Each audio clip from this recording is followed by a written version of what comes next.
Live from Studio 120 at Westfield Technical Academy, this is WCPC Channel 15 and 107.5 FM WSFD-LP Westfield. Support for the community programming provided by the Dunkin' Donut Shops of Westfield and the Sardinia family. It's nice to know that even as the world changes, Dunkin' Coffee remains the same at 7 convenient locations throughout Westfield.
Good morning, Westfield. It is 6 o'clock. You are listening to WSFD 107.5 FM on your dial. You are watching Cable Channel 15, WCPC.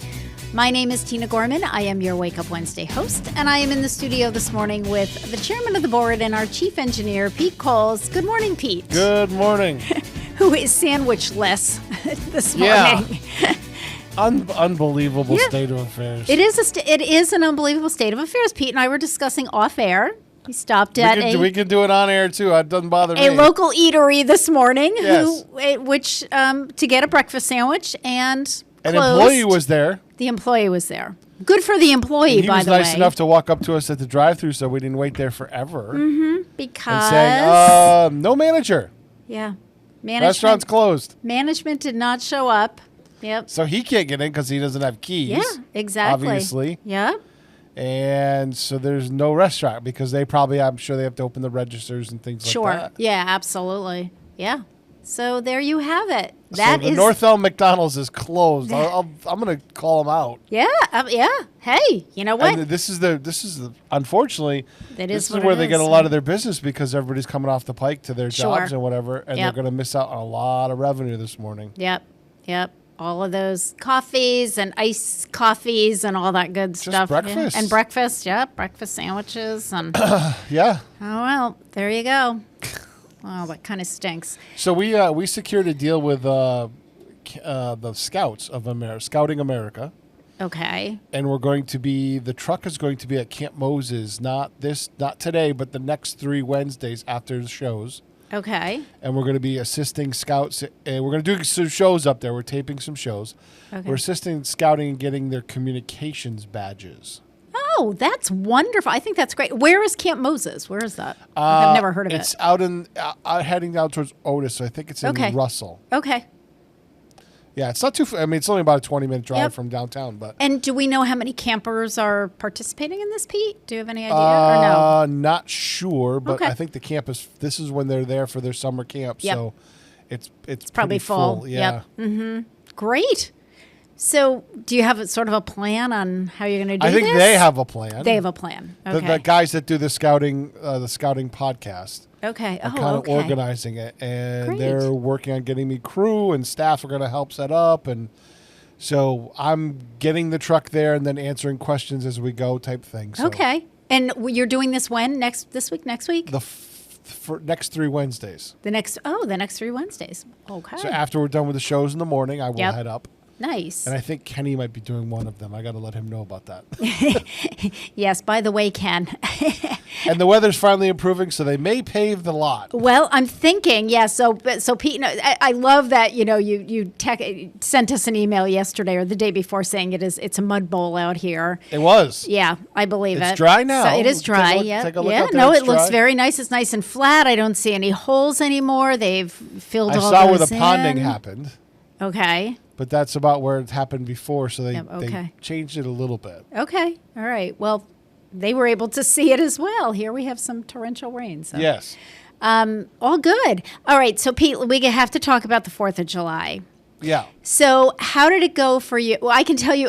It was hot. As an audience, it was awesome for me. But what was going on for you?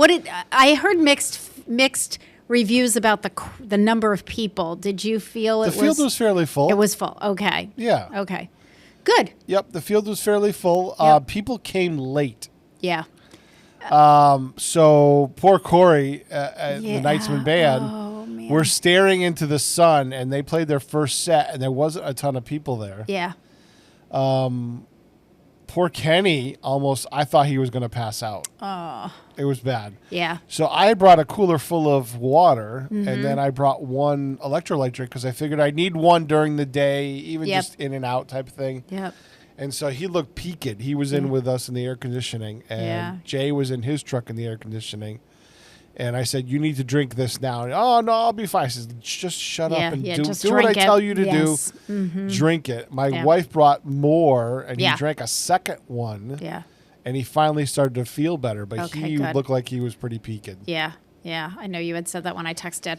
I just was, I had just gotten my boot off, and my foot was not doing as well as I thought it would, by the end of the day. Sure, it was swelling, it was painful.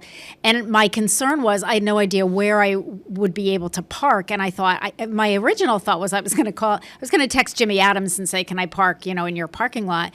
You could have probably drove all the way in. Well, had I known, but the last few years, Pete, I just walked from the senior center. I was like, well, I can't do that. There's no way. Right, sure. And so, I just thought, what? But I have to say, and I spread the word to Carol Palmer to text her classes because people were really concerned. The seniors were concerned. Yeah. And I don't blame them. And I said, it's going to be on Channel 15. Tune in and we didn't know that. That's great. Okay, we're going to do that. So I think there were a lot of people watching on Channel 15, just so that they were staying at home. But I thought it was awesome. So I was live streaming it on my computer at work, and I stayed until about 7:15 because I still wasn't sure if I was going to make it down there or not. And then I said, okay, forget it. So I went home.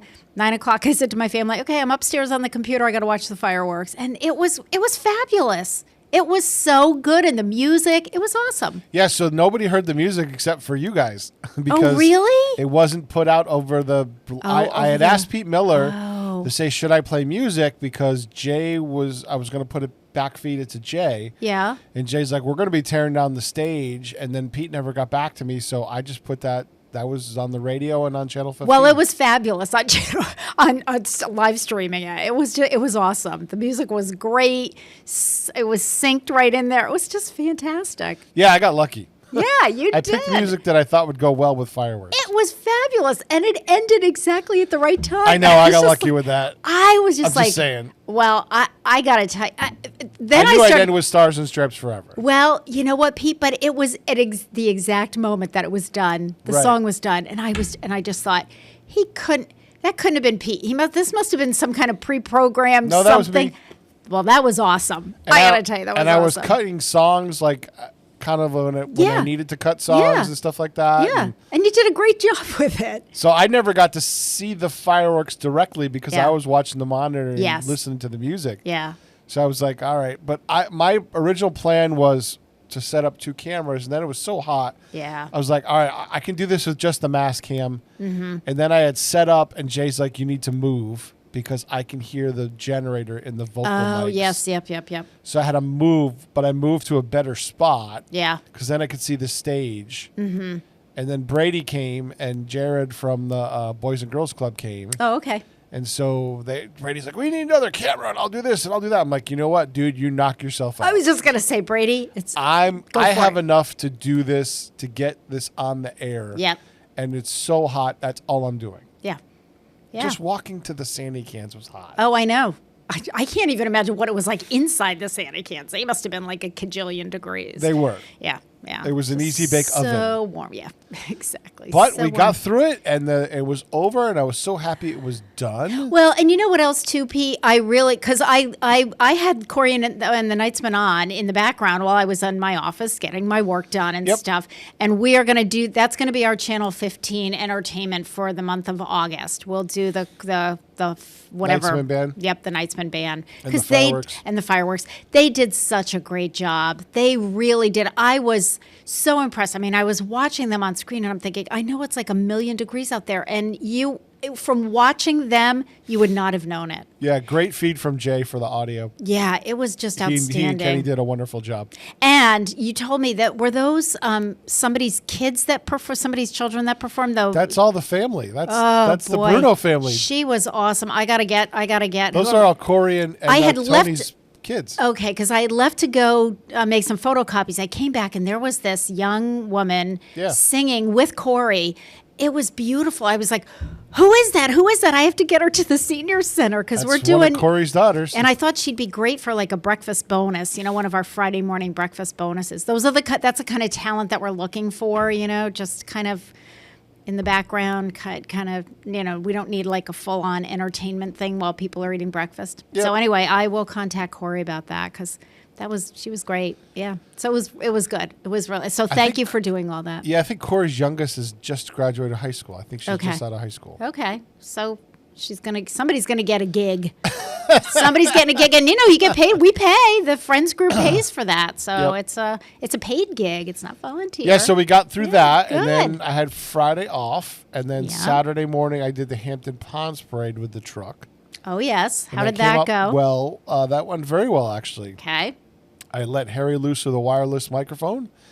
And put the mast up one section, and I put a security camera, a wide angle, on the back of the truck. Okay. And we parked on the street because of the power lines. Yeah. Okay. I originally planned on parking off street, but the power lines were kind of in the way, so I had to park on street. Yep. But they had big, wide breakdown lanes up there, so Okay. it wasn't a big deal. Yeah. Yeah.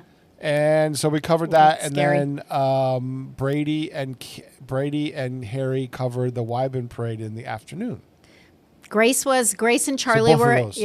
Grace and Charlie were at the Wyben Parade, and Charlie came home with a bucket full of lollipops and whatever else, Yeah. And Grace said she won't eat half this stuff, but she was having so much fun collecting it while they were throwing things off the trucks and the tractors and everything going by. Grace said it was awesome. She has a friend whose parents live literally like right on the route, and they have a pool. So Grace and Charlie had been invited over there to her friend Hannah's house. She and Hannah went to St. Mary's together, the high school.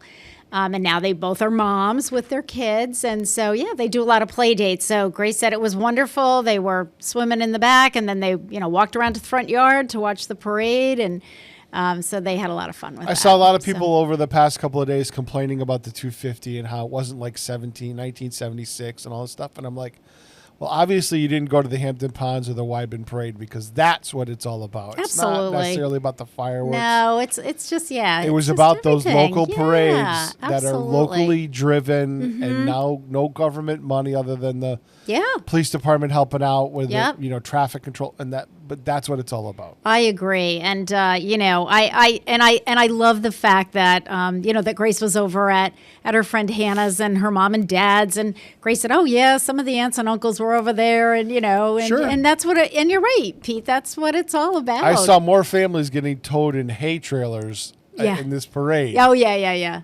I think the entirety of Wyben was in the parade. Yeah. I don't know who was watching it, but all the people that we brought in from all the friends that came in to watch it along the parade route. That's who. Right. That's who was watching it. Because it was. I just saw a ton of people. Yeah, that's so cool. Well, our neighbors do a big. Our neighbors across the street, Kim and David, do a big 4th of July party, and this is like the 4th year in a row I think that they've done that. I mean, they get one of those water slides and a dunk tank, and they go all out. And then I found out the reason that it's such a big deal for them is because their first date was on the 4th of July, like 5 years ago. They're getting married in October. So we were there. So Grace left there early to go to the Wyben Parade, but I was across the street, and they both, David and Kim both do karaoke. So they set up a karaoke thing. They have a karaoke contest, and yeah. Oh, it's hilarious. It's like, and the whole neighborhood is there, and then they invite their friends and their relatives, and of course Gary comes over, and where am I? I'm sitting with all of the older women who are Kim's mom and her friends from Holyoke from their senior housing, and Gary goes, of course, here's Tina holding court with the seniors. And that's exactly what it was. I just gravitate to them. They were all sitting together, and so we had this wonderful conversation. Yeah, it was why not? great. Yeah, why not? Exactly. It was a lot of fun. So thank you to Kim and David. Big shout out to them. But I agree with you, Pete. That's what it's all about. These these neighborhood picnics, these family things, these parades. That's what it's all about. So it's all like, good. Why not? Yeah, exactly. Because I know that there was some lamenting going on with Bob and his guests about this not being like. They were all saying, "Oh, this wasn't like it was," and blah blah, and they were complaining about what they're complaining about. I'm like, stop. And I thought about it, and it was bothering me, and I was like, maybe they're right. And then I was editing the two parades, and I was like, no, they're not right. Yeah, they're not right. This is what it's all about. Yeah. And I, when I was watching the Knightsman Band and when I was watching the fireworks from Westfield, the funny thing was in my house in West Springfield, we can hear all the fireworks of all the towns around us. And, you're trying to figure out, like I knew Westfield's was Thursday. So I knew when we started to hear it, I said, well, that's Westfield. Then the next day we were trying to figure out, is it Holyoke? Is it Chicopee? Because they were kind of all around us. But, I was listening to the Knightsman Band thinking they are just, this is what it's all about, tradition. And I was surprised when I heard Jay. I had them on my radio on the way home, so that was kind of cool too. Yep.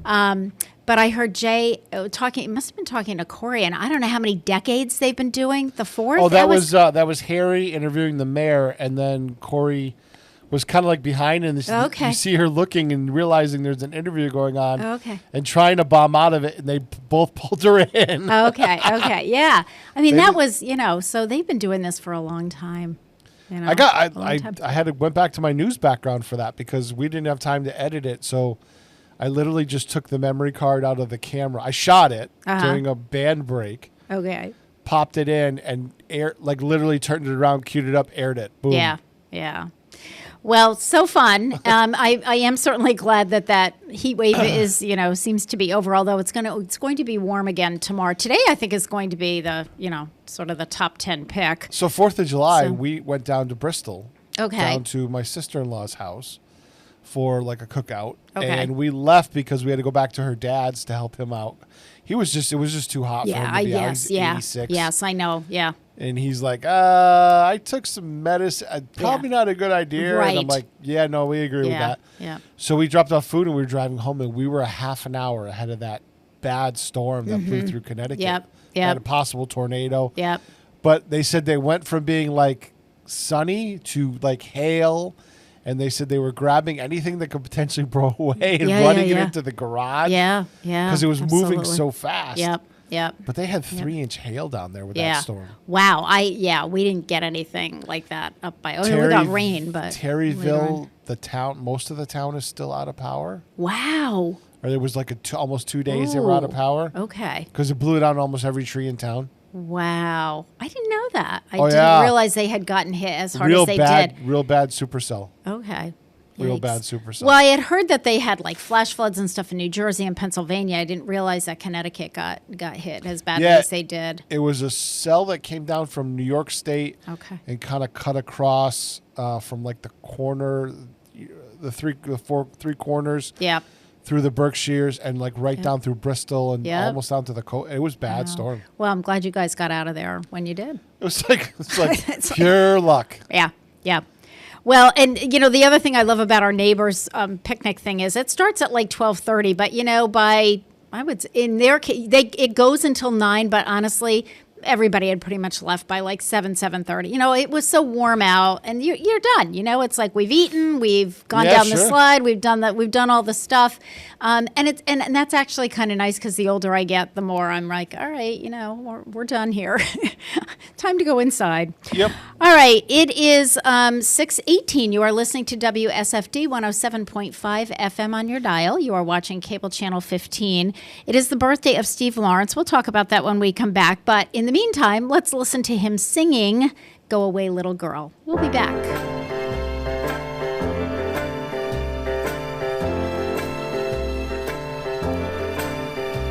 Go away, little girl. Go away, little girl. I'm not supposed to be alone with you. I know that your lips are sweet, but our lips must never meet. I belong to someone else, and I must be true. Oh, go away, little girl. Go away, little girl. It's hurting me more each minute that you delay. When you are near me like this, you're much too hard to resist. So go away, little girl, before I beg you to stay.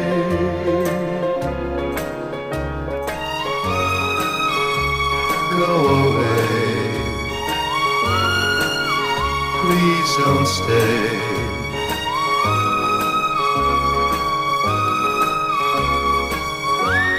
It'll never work out when you are near me like this. You're much too hard to resist. So go away, little girl. Call it a day, little girl. Oh, please go away, little girl, before I beg you to stay.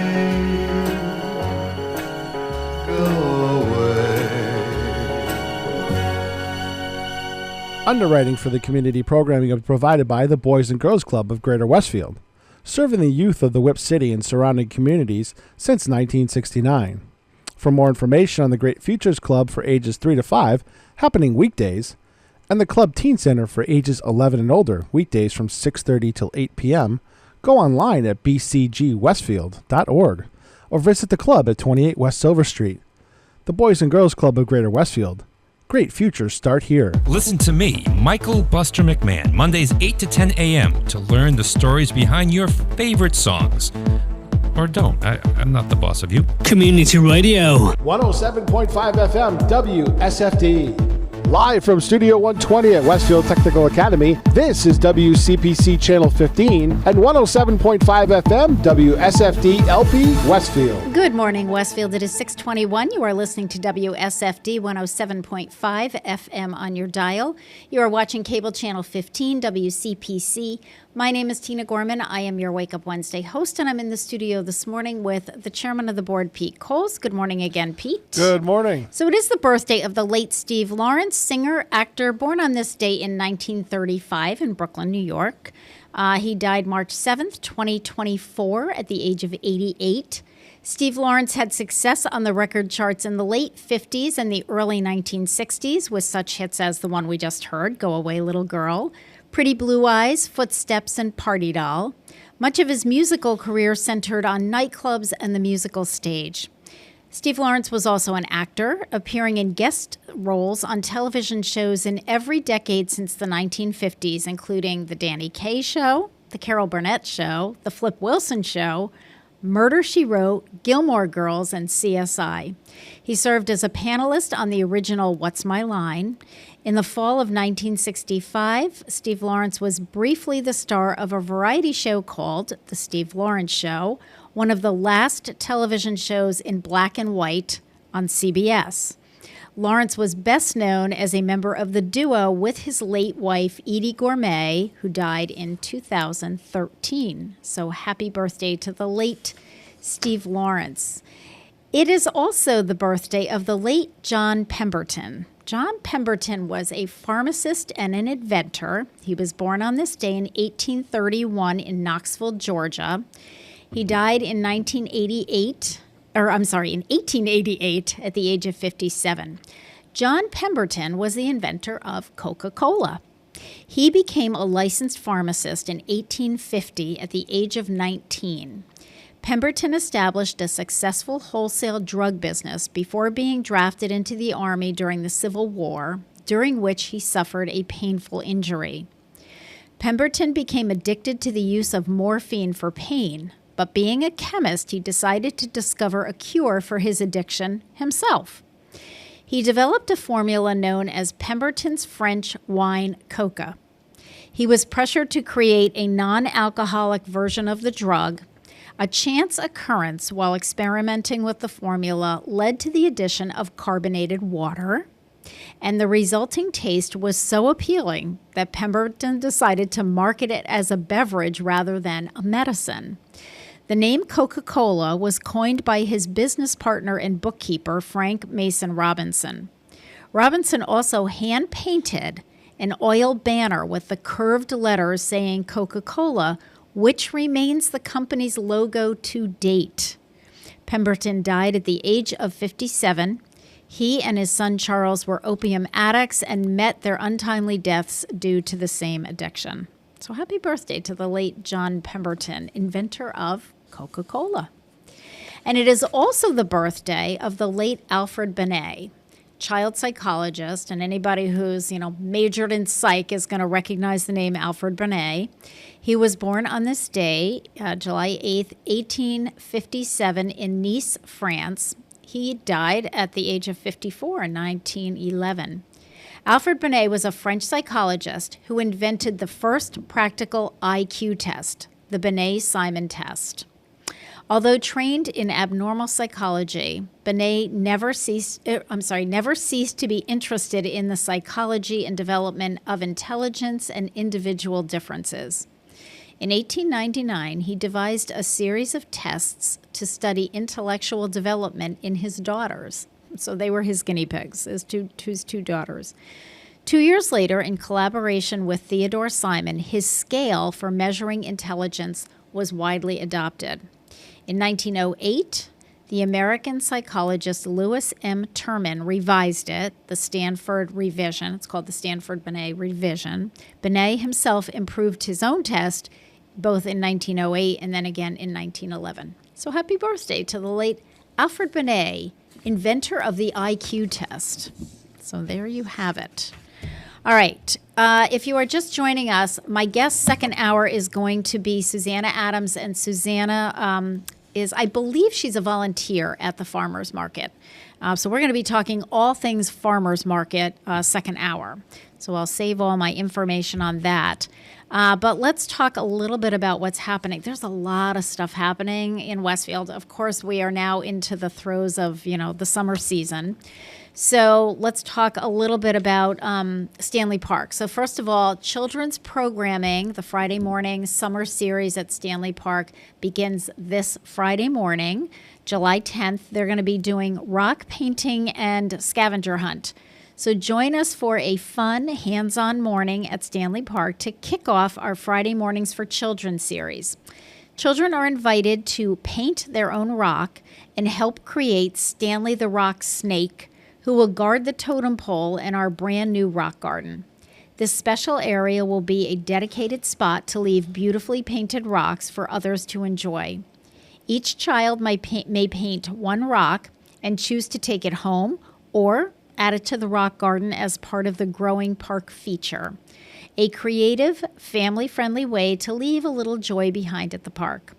And then at the same time, this is Friday morning beginning at 10 o'clock, Stanley Park will also offer a children's scavenger hunt throughout the park. Get ready to spend some quality time outdoors and have some fun exploring. Complete the activities and receive a Junior Park Ranger patch. So that's what's happening this Friday at Stanley Park. Friday mornings are held in the Beverage Pavilion from 10 o'clock to 11 o'clock, weather permitting. A $5 family donation is appreciated.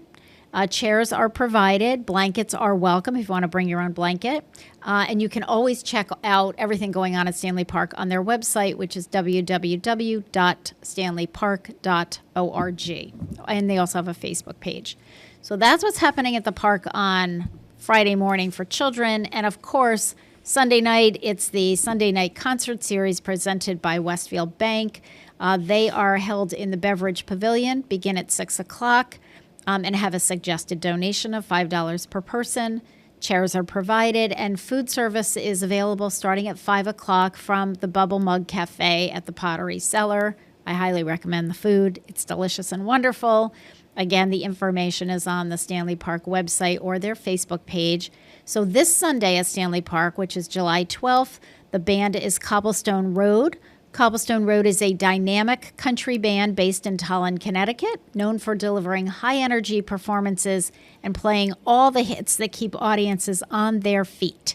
The band is recognized for covering country hits from the 1990s to today, delivering crowd-pleasing sets that get audiences singing and dancing.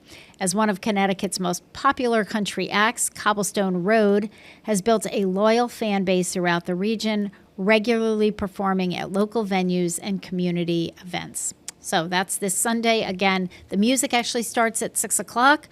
But, the gates kind of open at 5 and the food is provided at 5 o'clock. So there you go. That's what's happening at Stanley Park. Those are just the two things that I'm highlighting for the summer. But Stanley Park has all kinds of stuff happening during the day. They've got all kinds of fitness things going on. They've gotten some grants for some wellness programs that they're running. So check out their website. And I think we still have a few of their brochures, the hard copy brochures, left at the Senior Center. So you can check those out as well. All right, it is 6:30. You are listening to WSFD 107.5 FM on your dial and WCPC cable channel 15. So I want to do a little background on the song that we're going to play. One of the most successful. It is. And so let's talk about this. So it is the birthday of John Pemberton, and he is the inventor of Coca-Cola. So I wanted to honor him by playing I'd Like to Teach the World to Sing by the New Seekers. But let me give you a little bit of background about this song, because if you are from my generation, Pete's generation, you're going to remember this. This was no ordinary choir rehearsal. It was the birth of a unique advertising jingle that would unite the world with a Coke, one sip at a time. This is the story of the iconic song I'd Like to Teach the World to Sing. In 1971, advertising masterminds Roger Cook, Roger Greenaway, Bill Backer, and Billy Davis collaborated on what began as a simple Coca-Cola jingle titled Buy the World a Coke.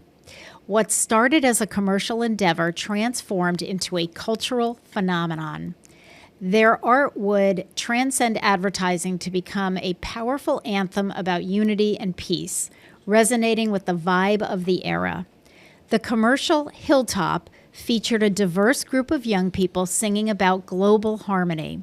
Its jingle would later be adapted into I'd Like to Teach the World to Sing by the New Seekers, and that's a song we're going to listen to in a minute.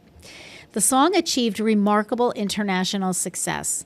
It reached number 1 in the UK and the top 10 in the US Billboard Hot 100 shortly after its release.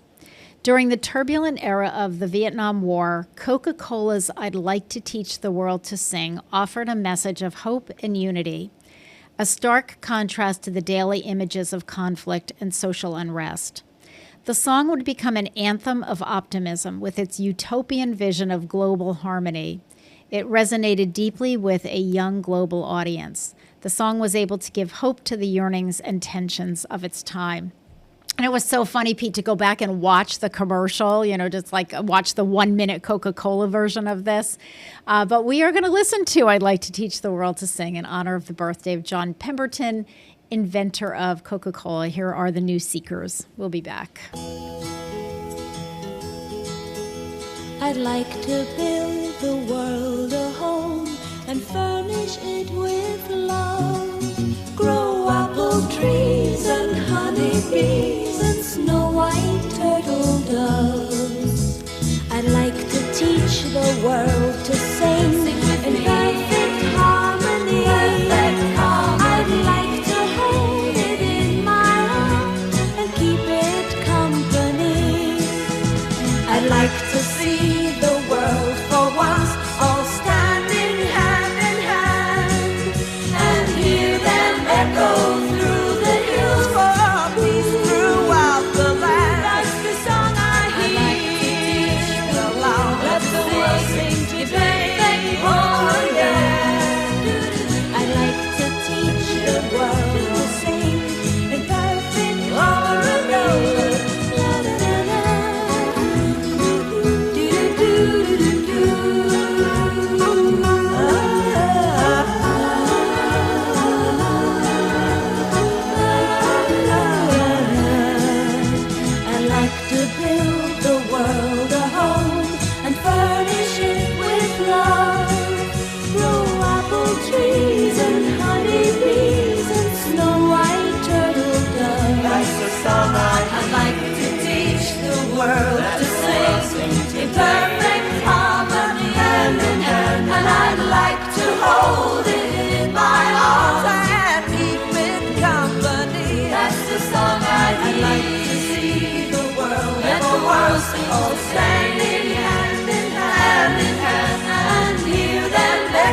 Support for community programming provided by Betts Plumbing and Heating Supply Company, an independent, family-owned wholesaler serving Westfield for over 50 years, specializing in plumbing, heating, and industrial piping supplies.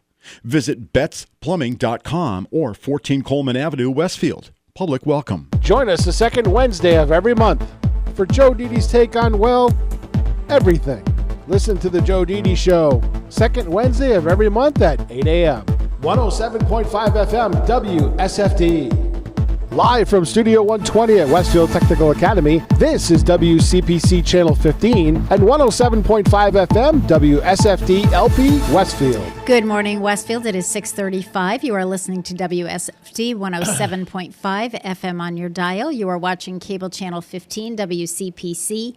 My name is Tina Gorman. I am your Wake Up Wednesday host. I'm in the studio this morning with the chairman of the board and our chief engineer, Pete Coles. Good morning, Pete. Good morning. Pete, I see trucks pulling in. I see equipment out there. Yes. I see. I think things there's are a starting to happen. paver, Yeah. there's a roller. Pete and I are monitoring the parking lot. They're completely redoing the parking lot out here, which Pete described as a minefield before. So now it's it was unbelievable. You couldn't drive anywhere without potholes, like huge sinkholes almost. And it's something that happened over years. Yeah, yes. We have, you used to be able to avoid them because there were 1 and then 2 and then 8 and then 10 and then a dozen. And yeah, so they ripped everything out. But then and I felt so terrible because they ripped everything out. It was so hot last week. And then, of course, as Pete said, it was like a mud bowl in here on Monday and Tuesday. So they're back. You know what? The nice thing is that was nice to have that much rain to compact it down. Yep. And let it settle. Yep. So that was a good thing. Yeah, no, I totally agree. Gear, yeah. So we're back in business, and it is the second. You did that little bump for Joe Didi, and will Joe be here this morning in person? I'm texting him to find out. Okay, because I was going to say it is the second Wednesday of the month. He's been slammed. Yeah. He said well, yes. But even before that, a lot of people seem to are not going away this year. Yeah. Right. Yeah. So they've been renting the scoop truck for parties and graduations, and he says he did like one day I went over there to grab some ice cream because it was hot. Yeah. And he said I saw him, and he's like, we had like 3 events today. Okay. It's like one to another to another, wow. and he's been doing all the scoop truck events. I didn't know that you could rent the scoop truck. Yes, you can. I might have to look into that. Okay. Yes, you can. Good. Very cool. All right. Pete, you and I were talking earlier about the Wyben Parade and the Hampton Ponds Parade. Well, in today's Westfield News, so here's your copy of today's Westfield News, lots of pictures on Saturday's Wyben Parade. So get your copy. We got all kinds of pictures on the front page and when you turn into the middle of the paper as well. So there you have it.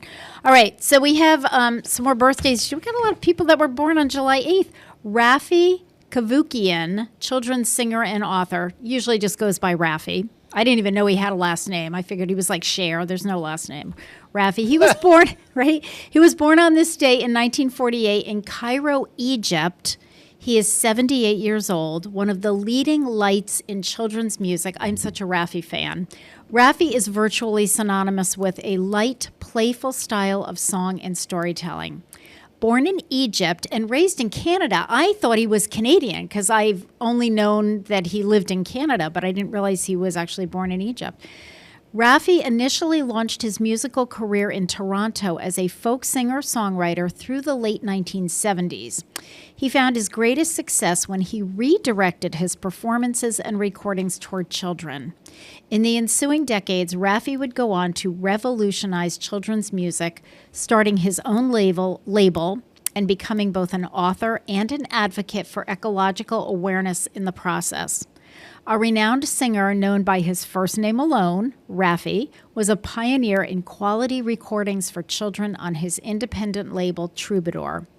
For millions of fans, Rafi's music was the soundtrack of their childhoods, and they took his signature song, Baby Beluga, to heart. These Beluga grads now share his music with their own children and grandchildren. Rafi is a music producer, author, entrepreneur, and ecology advocate.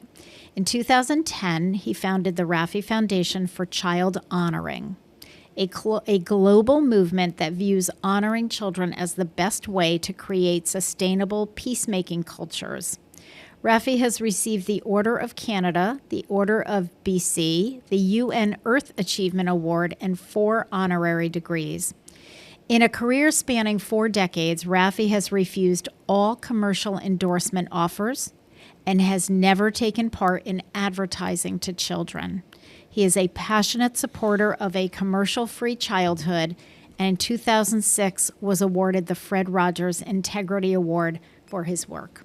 And I love Raffi, and I love his music, and I'm still a lover of CDs, so Charlie has pretty much every Raffi CD there is to have. And we sing, and we have our Baby Beluga book, and we sing Baby Beluga, and we do all kinds of motions, so all good stuff. Happy 78th birthday, Raffi. It is also the birthday of the late Elizabeth Kubler-Ross. Elizabeth Kubler-Ross was a psychiatrist, educator, and author.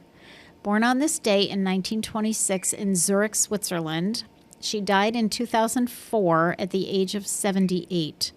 Through her groundbreaking research and writings, Dr. Elizabeth Kubler-Ross helped revolutionize how the medical community cared for the terminally ill. She left home at the age of 16. She was a hospital volunteer during World War II and entered medical school in 1951.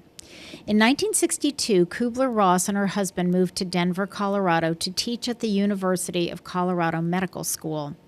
She had been disturbed by the treatment of the dying throughout her time in the United States and found nothing in the medical school curriculum at the time that addressed death and dying. A small project about death with a group of theology students evolved into a series of well-attended seminars featuring candid interviews with people who were dying. Building upon her interviews and research, Kubler-Ross wrote the book, which was a classic, On Death and Dying. The name of the book is On Death and Dying. It was published in 1969, and it identified the 5 stages that most terminally ill patients experience: denial, anger, bargaining, depression, and acceptance. The identification of these stages was a revolutionary concept at the time, but has since become widely accepted. So happy birthday to the late Elizabeth Kubler-Ross, and anybody who's, done anything in the medical field or anything in psychology or social work. We have probably all read her book. I actually attended a seminar that she gave in Cambridge many years ago when I was doing my graduate internship at Hospice of Hampshire County. And Joan Kachakian, the executive director there, and I went out to hear Kubler-Ross, and she was just a great presenter. At that time, she was doing a lot of work with people with AIDS, because that was sort of what was happening at that time back in the day. So I want to dovetail her birthday with what we're doing on the Westfield Council on Aging Presents this month. That is our series that Harry Rock is the host of that series. We change the topic and the guest interview each month. It is aired on cable channel 15 on Tuesdays and Thursdays at 2:45. And it is also, you can live stream it, and it is also bundled on YouTube. So if you are tech savvy, you can watch it at any time. But this past month, Harry and I interviewed Maureen Groden. Maureen Groden is a hospice nurse and author of the book When a Loved One is Dying. It was a great interview. I actually was flipping around trying to find something yesterday afternoon, Pete, and I flipped on the live stream, and we were doing the interview because it was yesterday afternoon at a little before 4:00 or whatever.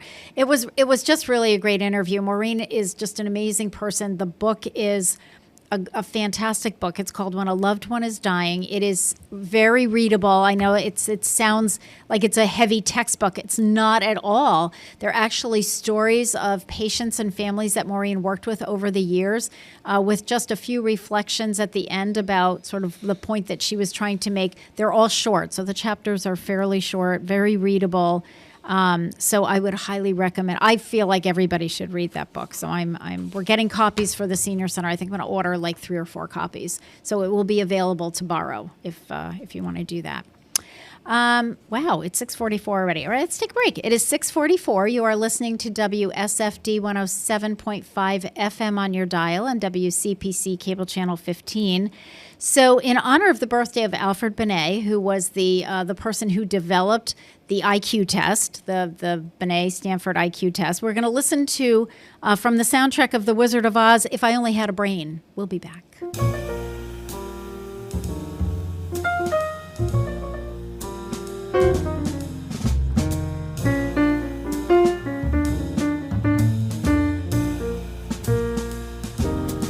Said a scarecrow leaning on a pole to a blackbird sitting on a fence. Well, the Lord gave me a soul, but forgot to give me common sense. If I only had an ounce of common sense, I could while away the hours, conferring with the flowers, consulting with the rain. And my head I'd be scratching while my thoughts were busy hatching. If I only had a brain, I'd unravel every riddle for every individual in trouble or in pain. With the thoughts I'd be thinking I could be another Lincoln if I only had a brain. Oh, I could tell you why the ocean is near the shore. I could think of things I never thought before, and then I'd sit and think some more. I would not be just a nothing, my head all full of stuffing, my heart all full of pain. And perhaps I'd deserve you and be even worthier of you if I only had a brain.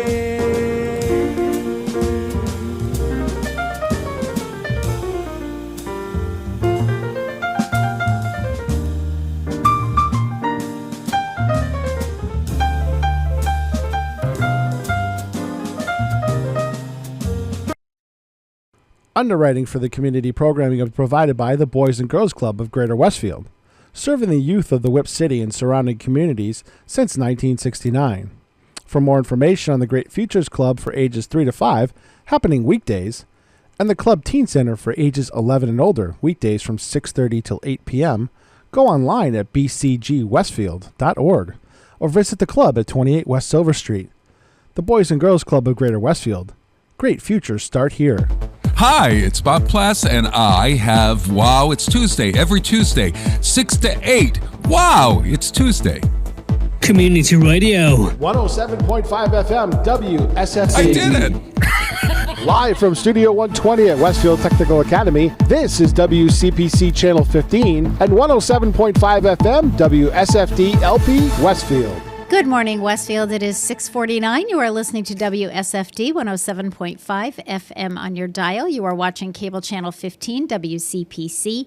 My name is Tina Gorman. I am your Wake Up Wednesday host. I am in the studio this morning with probably by now a very hungry Pete Coles, right? And that Pete? track was mislabeled, but it was an interesting jazzy version. Well, you know of the what? song. And that's okay. At first I was like, uh-oh, I think Pete has the wrong song. Then I listened to it and I said, well, hey, go for it, Pete. We're doing something a little more creative. That's okay. Do you know who was singing that, Pete? That was Abby Lincoln. Okay. Okay. Hey, you know what? I liked it. It was different. I liked it. I kind of felt like it was something Bob Plass would do on Bob's Wow, It's Tuesday show, right? It would be a different version of it, kind of the jazz version. All right, today is July 8th, and July 8th is Scud Day, SCUD.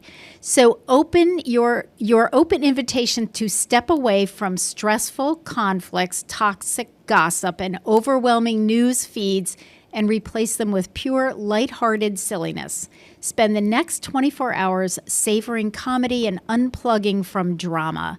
So SCUD is an acronym for a brilliant stress-busting concept. It stands for Savor the Comic, Unplug the Drama. I love that. I love the unplug the drama thing.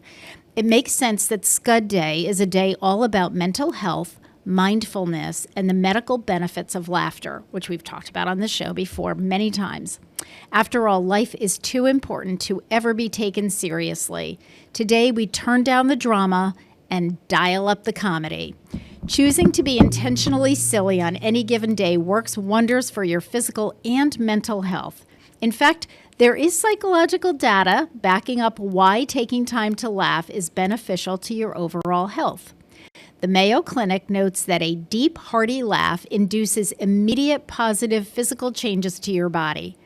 Laughing enhances your intake of oxygen-rich air, stimulates your heart, lungs, and muscles, and triggers a massive release of endorphins, which are your brain's feel-good chemicals. Clinical research shows that watching a favorite comedy or laughing with friends for just 20 minutes can lower the cortisol levels, that's your stress hormone, significantly because it produces a calming effect on your nervous system. Chronic drama and anxiety trigger a fight or flight response that actively suppresses your immune system. Being positive and lighthearted as much as possible can train your brain to fight stress and illness. Changing your vocabulary for a lighter phrase will trick your brain into lowering its physiological stress response. Speaking to yourself in a kind, positive voice each time something stressful triggers you will change your entire outlook on any situation that disrupts your day. We spend a lot of time interacting with people on social media platforms. Well, some people do. I don't. But studies are showing that too much social media interaction is bad for your mental health, especially when we are involved in doom scrolling other people's drama. Right?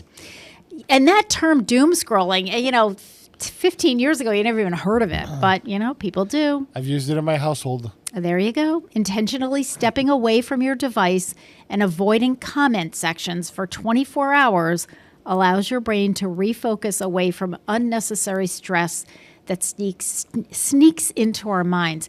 And, I would just say that this good sort of behavior, bad behavior, it's all infectious. I mean, laughter is infectious. I can be watching a movie with my husband, and if Gary thinks that something is funny, he just has this belly laugh.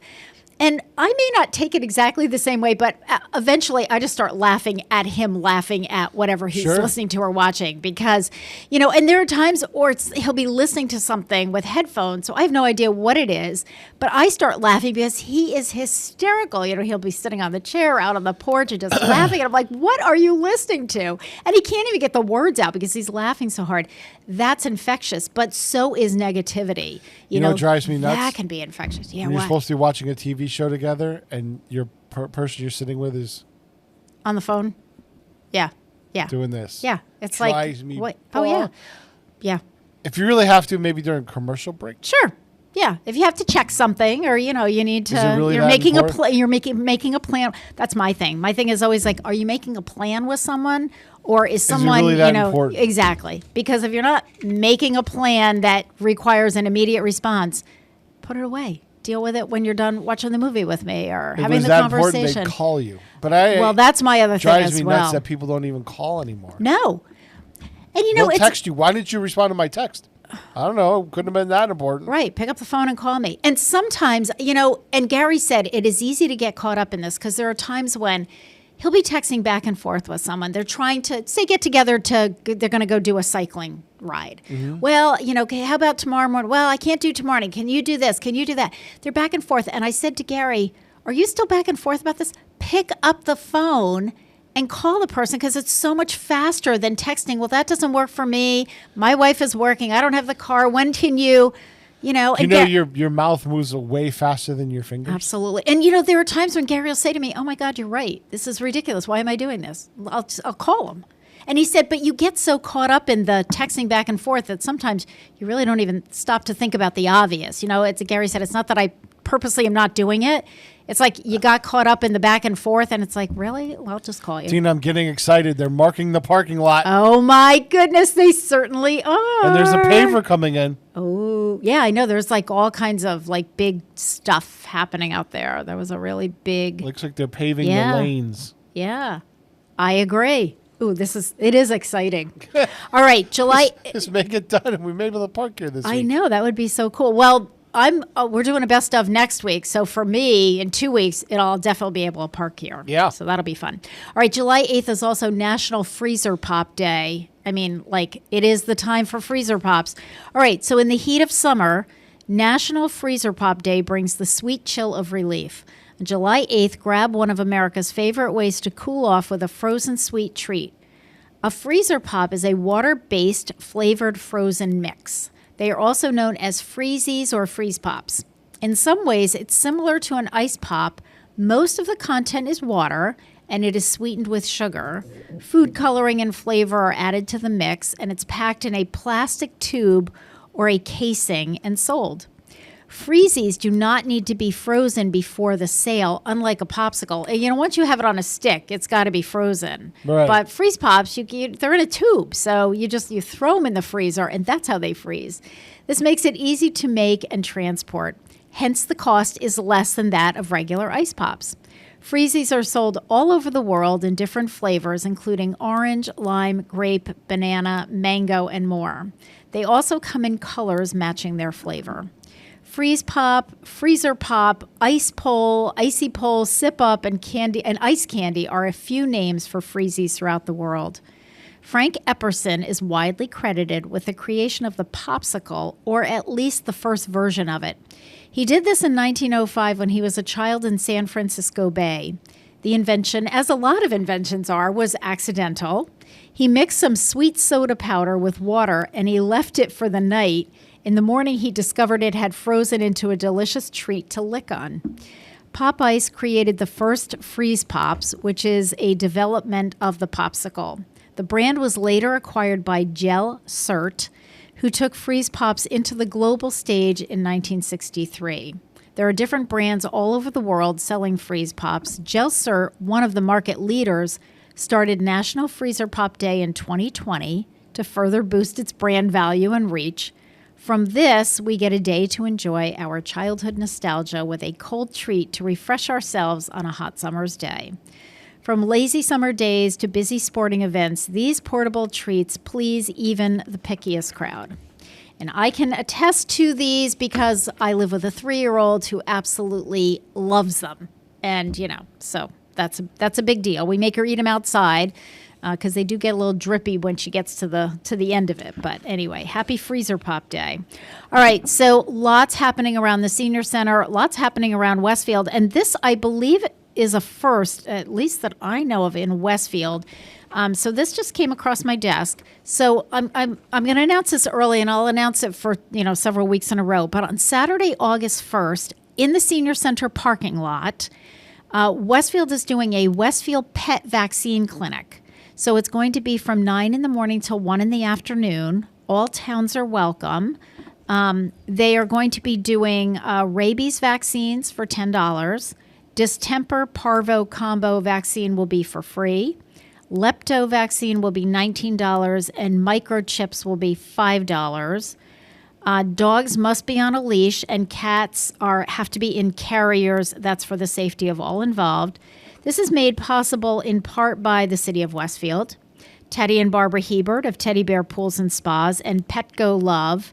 And it is sponsored by Second Chance Animal Services and our own animal shelter here in Westfield. So lots of people involved in this project. They contacted Mike Squindo at the senior center and asked if they could use our parking lot. They're not going to use our building at all, so we have nothing to do with this, which is good because I have plans for that day. But they'll be out in the parking lot. So I will put the flyer up. There is a QR code to pre-register, but I've also written to our folks here in Westfield to say, I have a lot of seniors that have pets, would probably want to take advantage, but they're not tech savvy, so the QR code thing doesn't work for them. Is there a different way that they can pre-register? So I will get back to you on that because they are checking that out for me in order to get something else. So whether it's a phone call, and I'll have that number for you in 2 weeks when I see you next. Okay, what's up, Pete? Something popped up in my. Yes. I just happened to turn on my Go ahead. phone. What's up? Columbia, Columbia Yes. Apparel. Yes. Their CEO did a viral marketing campaign, and Okay. it was the ultimate troll. Okay. He posted on social media saying, "I will give away the company to the first person that can prove that the earth is flat." Give me a clear picture, and make sure you're wearing Columbia gear when you get there because you're going to need it. I will give you the entire company. There you go. And people lost their minds. Mm-hmm. The flat earthers lost their minds because they were exposed as a troll. Yeah, there you go. I love it. And I I'm love like, that's a great way to use social media. Yes, it is. Because now the news has picked it up all over the country. Sure. Social media is aflame with it. Yep. I'm like, we were just talking about it. I'm like, that is funny. Yeah, it is funny. I will give you the company. Good use of social media. I love it. Holy cow. All right, it is 7:01. You are listening to WSFD 107.5 FM on your dial. You're watching cable channel 15 WCPC. We'll take our top of the hour break and we'll be back.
Underwriting for the community programming is provided by the Boys and Girls Club of Greater Westfield, serving the youth of the Whip City and surrounding communities since 1969.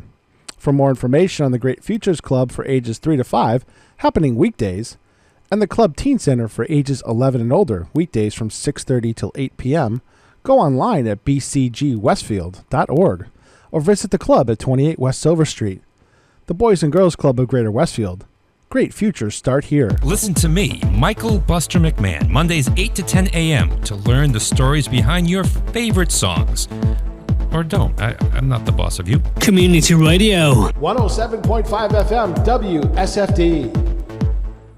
Live from Studio 120 at Westfield Technical Academy, this is WCPC Channel 15 and 107.5 FM WSFD-LP Westfield. Good morning, Westfield. It is 7:04. You are listening to WSFD 107.5 FM on your dial. You are watching Cable Channel 15, WCPC. My name is Tina Gorman. I am your Wake Up Wednesday host. I am in the studio this morning with the chairman of the board and our chief engineer, a very hungry Pete Coles. Good morning again, Pete. That's okay. I have a early lunch with my good friend Mark St. Jean. Oh my goodness! Oh my gosh, that's a blast from the past. Yeah, we're going to catch up since he retired. I haven't really talked to him. So I was just going to say, I was going to ask you if he was retired. I thought, well, by now he probably is, right? He's been retired for a couple of years now, I think. All right. So we need to catch up. Well, tell him I said hello. I will. All right. So we have a guest coming in this morning, and I went down to see if she was wandering around like a lost soul, but she's not here yet. And we also have some kind of little like fruit fly in here. Yeah. But there was a custodian in the hallway. So I said, if you see this woman who looks lost, just point her in the direction of the studio. So he will do that because he's changing light bulbs or something. So he's out there. Okay. All right. So at the Senior Center this Friday, I'm starting. All right. This fruit fly is really getting annoying. I know there's a couple around, and I'm like, where are they coming from? I don't know. And they, of course, they drift right in front of your face. All right, we're starting our Parkinson Partners support group. This is open to spouses, partners, children, siblings, and friends who are actively engaged in caring for someone with Parkinson's disease. We're going to gather and we're going to share concerns, resources, information, and successes, which can be uplifting and encouraging. Participants in the group will chat informally and discuss, and all discussions are strictly confidential. So I am starting that new support group this Friday. We're going to meet on the second Friday of the month from 11 to 12:30. So our introductory meeting is this Friday, July 10th at the Senior Center. It is not coincidentally, it was planned to be offered at the same time that they are doing the Fight Parkinson's Disease exercise class over at the YMCA. So that class goes on Mondays and Fridays from 11 to 12. It's $5 per class as a drop-in fee, or you can purchase 10 session packages. So the plan was that Michelle Urbanski teaches the Parkinson's class over at the Y, and at the same time that's happening, on a once-a-month basis, I'll be running the support group for caregivers. So we'll see how it all shakes out. I'm not doing it as an educational group. I don't have Parkinson experts that are coming in. It's really a support group for the caregivers. And it'll be a lot of sharing of, both resources, frustrations, and, and a place to vent as well with people that will understand what you're going through. So that starts this month. And again, it'll be on the second Friday of the month from 11 to 12:30. We also have some new fitness programs that we're running at the Senior Center that we're pretty excited about. The one that we're doing this morning is called Groove. And Groove meets on Wednesdays from 9 to 9:45. It's a $3 pay-as-you-go class. The instructor is Carrie Bodendorf. Groove is a joyful, low-impact, dance-based class for all abilities, and you can also do it in the chair if you need to. No dance skills are needed.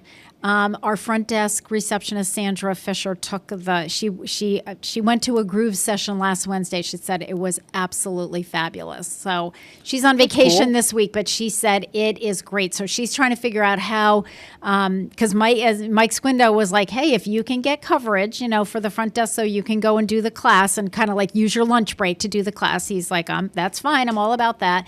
So we all told her we'll help her out. So that's on Wednesdays from 9 to 9:45. We also have a complimentary summer Tai Chi class that's going on that started on Mondays. That's being offered on Mondays from 11:30 to 12:30. Judy Duffy is the instructor, and I can attest to that class because I participated in that class this past Monday. Kathy Millis was in there. We had about a dozen people in there, both men and women. And it was great. After my show last Wednesday, I had an appointment with my foot surgeon. So the boot is off. I'm wearing regular shoes. Still some swelling with the foot. There's no doubt, especially by the end of the day. Yep. So certain shoes I can wear, certain shoes I can't. I can't stuff the foot in there yet, but it's getting better each day. So I had talked to Judy and I said, well, I really want to do the Tai Chi class, but my foot surgeon had said she didn't want me to. I see your guest wandering on the back parking lot. Let me let her in. Okay, thank you. Judy did not want to, or my foot surgeon did not want me to start taking the Tai Chi class for a couple of weeks because she didn't feel I was quite ready for it. But Judy had said that I could do it sitting down and at least watch and learn the moves. So I did that on Monday. And actually, toward the end of class, I stood up because there was really, and I was able to participate because there really was not a lot of pressure on my foot at all. So I would highly recommend it. Tai Chi builds, each class builds on the last. But the really great thing is that Judy had said that each week she will be reviewing what we learned the week before. So if to feel free to jump in, you don't have to worry that, I missed the first class, I can't go now. Come on in Mondays from 11:30 to 12:30. And again, it's complimentary. There's no charge for this class, and it's being run throughout the summer. So that's really great. Technology support, normally we have the students from here, Westfield Technical Academy, doing technology for us. They're off for the summer, so we have Jonathan Volk will be at the Senior Center tomorrow. He's going to be there on once a month on a Thursday, and I believe it's going to be the second Thursday of the month. So he'll be there tomorrow from 10 to 12 noon. You do have to sign up in advance if you want some tech help. You can bring your device, whether it's your smartphone, your laptop, your tablet, whatever. I know Jonathan has a couple of slots open. He does have some people that are signed up. We had one person who I think made other plans or had a doctor's appointment and had to cancel their appointment for tomorrow. So we do still have a few slots available if you'd like to bring in your device and get some help from Jonathan. You do have to call in advance. So just contact the Senior Center. Call us today at 562-6435 and we just to sign up, and we'll be happy to help you out with that. Art for Good is meeting next week. Make One, Give One. This is our unique Art for a Cause program. Judy Duffy, who also teaches our Tai Chi class, and her sister Dory Newworth, both were on our show a couple of weeks ago. They are hilarious, and they did their first art program together last Thursday at the Senior Center. We had about a dozen people, even though it was so hot out, but people came.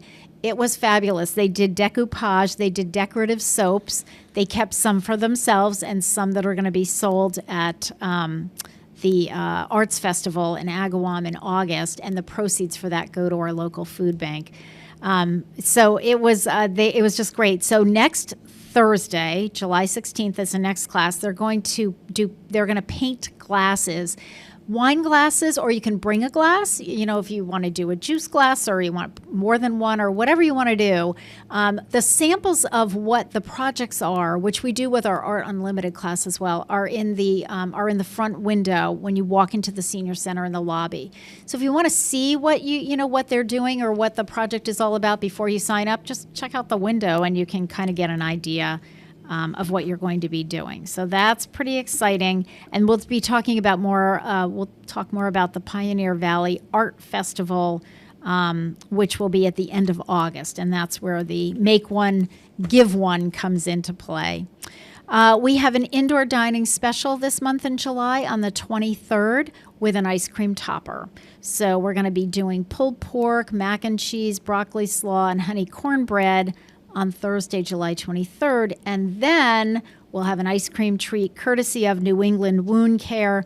I do suggest you sign up early because that is already, we have, a limited number of slots, of course, for lunch. We can only fit so many people in the room, and that's already half filled. And the newsletter only came out a week ago. So that's Thursday, July 23rd. And by the way, New England Wound Care, which is sponsoring that on the Thursday, the 23rd, will be on this program on Wednesday, July 22nd. We have one of the docs coming out to talk about wound care and what they do. So I'm pretty excited about that. And then the next day, Friday, July 24th, we have a breakfast bonus. We're calling it our Sizzling Summer Breakfast Bonus from 9 to 9:30. We have Kaylee Bradford, who is Kathy Bradford's daughter, who's going to be singing a mix from the 80s, Broadway, and pop tunes.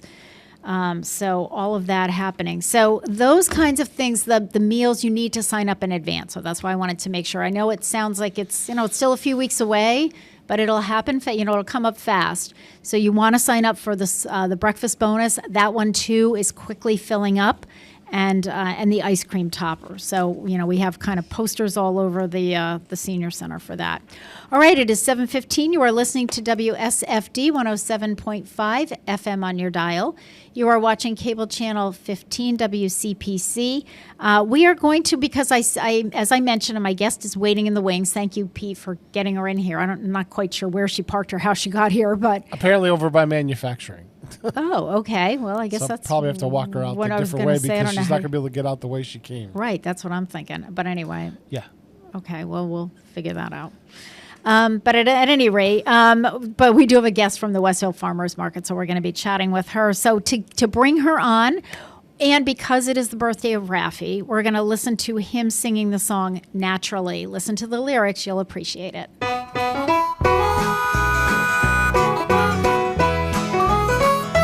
Well, the farmer John and the farmer Jane, with the help of the sun and the falling rain, they're growing it right, naturally, using the ways both the tried and true, like grandma, grandpa used to do, growing our food naturally.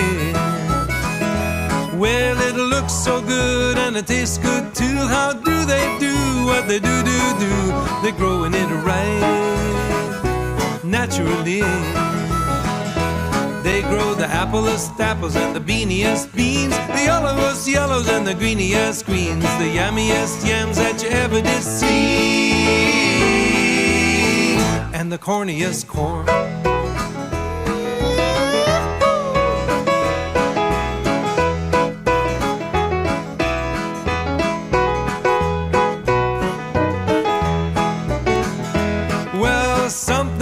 In the compost pile, and nature turns it all worthwhile. Make a good soil, naturally. Now see that soil with a good manure, it's a living and it's so darn pure. Feed the earth, naturally. Oh, the good bugs chase the pests away in the deep of night, in the light of day, guarding our food. Naturally, we've got the tastiest, juiciest, scrumptiest, the yummiest, oh so good from your mouth to your tummyest, fruitiest fruit that you ever did see, and the corniest corn, and the cranniest cran, berries that is, oh very funny. Now the farmer John and the farmer Jane, with the help of the sun and the falling rain, they're growing it right, naturally. Now they're using the ways both the tried and true, like grandma, grandpa used to do, growing our food naturally. They're doing it right, naturally. They're growing our food naturally. Oh, the bitiest bites, yummiest yums, grubbiest grub, pianiest piany, bassiest bass, silliest song, corniest corn, and the cranniest cran, berries that is. Support for community programming provided by Betts Plumbing and Heating Supply Company, an independent, family-owned wholesaler serving Westfield for over 50 years, specializing in plumbing, heating, and industrial piping supplies. Visit bettsplumbing.com or 14 Coleman Avenue, Westfield. Public welcome. Hi, it's Bob Plass, and I have Wow, It's Tuesday every Tuesday, 6 to 8. Wow, it's Tuesday. Community Radio. 107.5 FM, WSFD. I did it! Live from Studio 120 at Westfield Technical Academy, this is WCPC Channel 15 and 107.5 FM, WSFD-LP, Westfield. Good morning, Westfield. It is 7:19. You are listening to WSFD 107.5 FM on your dial. You are watching cable channel 15, WCPC. My name is Tina Gorman. I am your Wake Up Wednesday host, and I'm in the studio this morning with the chairman of the board, Pete Coles, behind the glass over there. And my guest this morning from the Westfield Farmers Market is Susanna Adams, who is a volunteer, right? Is that right, Susanna? Mm-hmm. With the Farmers Market, and also a member of the Church of the Atonement, which is where the Farmers Market is located. So usually when we have a guest on for the first time, we spend the first few minutes just kind of getting to know you a little bit. Sure. So no right or wrong answers here. You're just going to give us a little bit of information about yourself and just kind of, tell us how do you live in Westfield? Are you from Westfield originally? And how did you get involved in the farmers market? Yeah. No, first of all, I'm not from Westfield. No? Originally. Where are you from? Missouri. Oh, wow. Okay. So you came from the Midwest. Yeah. And we came up here because my husband got hired to teach at Westfield State College back in 1990. It was college. I know. Back in the day, it was most of my viewers are older, and they remember it as Westfield State College. 1995 is when we arrived, and the college was opening a counseling center, and I'm a therapist. Okay. And I've done a lot of work with college students, so they hired me for the counseling center. Nice. And so we just lucked out. I mean, how many people get to work, find jobs right away in the same area, in the same place. So, and there I worked for almost 30 years. I retired going on 2 years ago. Okay. And and so we started attending the Episcopal Church of the Atonement. We call it ECOTA. It's short. Okay. Yeah, I know. It's a mouthful, Episcopal Church of the Atonement. Yeah, and so that's where we've been going to church. And so we raised our daughters here. They're very grown up. One is in North Carolina. The other one lives in Brooklyn. Okay. And they went to Westfield High School and the whole thing. Okay. So I don't know what else to say. Well, what was it about the farmers market? So how did you kind of get involved in that? Now I know that we know that the farmers market is on the grounds of the Church of the Atonement. It is. And so what happened, I don't know if you know the history of how it happened at ECOTA, but what happened was, the farmers market used to be in the center green. It was town square, which was a lovely place surrounded by trees, so forth. But parking was difficult, not super accessible. And then when it changed, it had when they did all they had to move. They did all the construction, and downtown. They had a difficult time trying to find a good place for it. And so at some point, it looked like we weren't going to have a farmers market.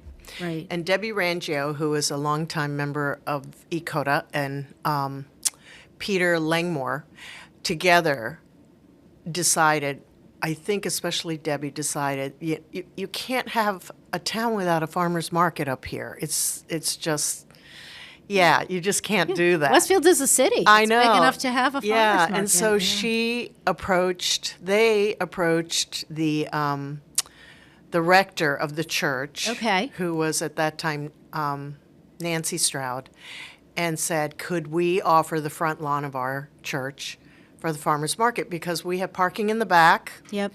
And Westfield, it used to be Warnoke. What is it? Berkshire Bank. Now it's something else. Beacon would allow parking also. Oh, right. Okay. Yeah. Across the street. And so it was a perfect place to have a farmer's market. Yeah. And so that's how it happened. And Debbie and Peter, they thought of all kinds of things, like we're going to have music. Mm-hmm. Somebody's always going to play music. Mm-hmm. And it was going to be under that beautiful beech tree that had to come down. Mm-hmm. We were so sad about that. Yeah. Picnic tables under there so that people could sit. And enjoy music and listen and maybe eat, because we had vendors there as well. Yeah. The other thing is we have a little playground right by the church, And oftentimes parents will bring their kids. They'll get pizza from Vlad's, and they'll go sit in the playground. The kids will play there. And it's just a perfect space for that. Yeah. It really is. And, it's interesting because I remember, because I've worked for the city now for over 20 years, and I remember when I think there was a farmer's market here many, many years ago, because when they started it on the green, I remember people saying, oh, they're bringing back the farmer's market. Now, how long ago it had been or where it had been, I don't know that history. So I remember it being on the green. Now, the old senior center was within walking distance. We were only a block from the green, so that was fine. But I remember thinking, yeah, but where do people park I'm walking over from the senior center. Right. Where are other people parking? Of course, when they ripped up, the whole downtown and redid that, and I remember thinking, I think the Church of the Atonement is like the perfect spot because it's very visible. Right. It's it's part of it's right across from City. It's not that far from City Hall, so it's easy to to reference to people. Oh, it's the big Church of the Atonement. You can't. I always say to people, you can't miss it. Go down Court Street. You'll see all the tents. Right. Yeah. and it's within walking distance for a number of people who live in the area. Including elderly. I just think it's a great spot. Yeah. And I think there's more, there's a lot of space on that front lawn too. I mean, there's a lot of room there. Yeah. Whereas with Park Square, you were kind of, you had the parameters of the property that you were on. Including a little parking lot. Yeah, exactly. So that's kind of the history of how it ended up there.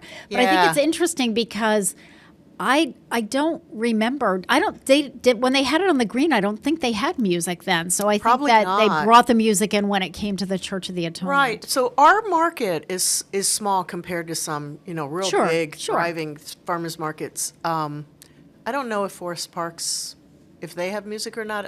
I'm not sure. I know Northampton doesn't.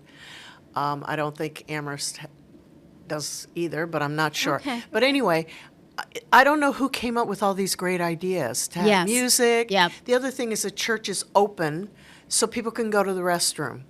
There's a room we call the St. Margaret Guild's room, and it's air conditioned. So if vendors sometimes, if there's two of them, one can spell one, and one can go be which is nice. in the cool room. Yeah, just get a little, and just have the bathrooms are available for both customers and vendors and volunteers. It's just. We try to make it a very open space and inviting. Yeah. So let's talk a little bit, Susanna. If you're just joining me, my guest is Susanna Adams. Susanna is a volunteer with the Westfield Farmers Market, which let's talk about some of the specifics of the Farmers Market for maybe somebody who doesn't know, where. Well, now they know where it is. It's on the grounds of the Church of the Atonement, and the parking is behind the church. And I do have to say this: it's next to the Arbors. Please don't use the Arbors parking lot, because they need that for their staff and their visitors, as well as some of their residents are still driving. So please, there's plenty of parking behind the church. When is the farmers market? It's on Thursdays from noon until 5. Okay. All right. So I have been trained, and I do SNAP. Oh, I am so glad to hear that. Because I'll talk more about SNAP. I want you to talk about SNAP. Yeah, that's awesome. That's what I volunteer. So when this opened, I'm such a believer of the farmers market. It was like I was jumping in feet first. I want to volunteer. Please let me volunteer. Great. When I was working, I couldn't start volunteering until the middle of June because my contract was up to the middle of June. Excuse me. And now I'm retired. I can start.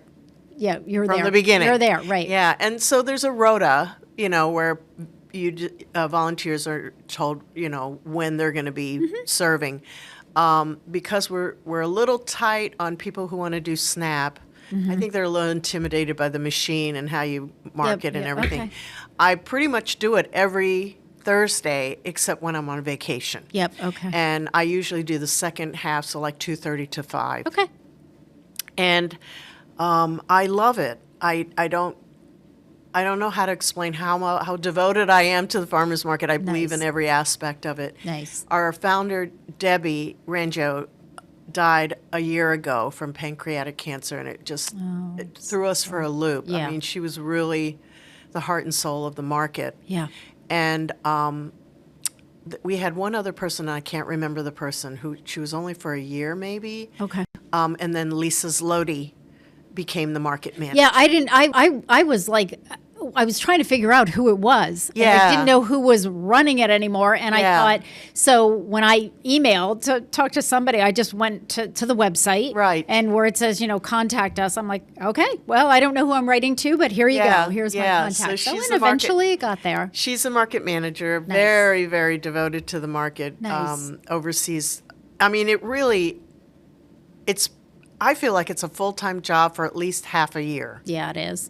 Because the market runs from when to when, Susanna? It runs from May. when? I forgot when it starts in May, but it runs from May until like the first week of October. Oh, you know what? I can tell you. Here it is. Okay. It runs from June 4th through October 15th. Oh, June. Yeah, I thought it was May. Sorry. No, but I knew it was like the very beginning of June. So, all right. So June 4th through October 15th, noon to 5 p.m., rain or shine, unless it's, like thunderstorms. Yeah. Which we had to cancel. Yeah. Once for a thunderstorm, most recently for that horrific heat wave. Yeah. Yeah, it was supposed to be over 100 degrees. There was no way that, customers weren't going to come out in that, plus vendors would suffer. Yeah, exactly. So, no, I thought that was a good call. That was a good call. And actually, you made that call early enough. Pete and I had been announcing that last week, because that was last Thursday, but we had been announcing that on the show, throughout the show. We announced it several times.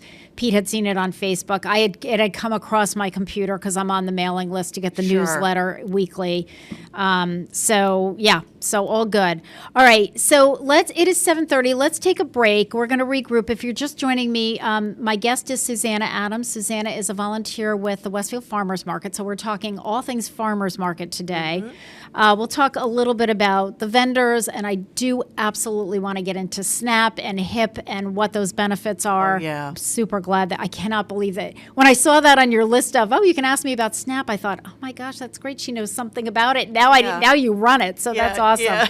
All right, so we are celebrating the birthday of Raffi, and Raffi does children's music, but also does a lot ecologically. So we listened to him singing naturally, and that was all about farming and all that. And this song is called "Oats and Beans and Barley Grow." So again, a farming song. You are listening to WSFD 107.5 FM on your dial. You are watching cable channel 15 WCPC. We'll be back. Oats and beans and barley grow.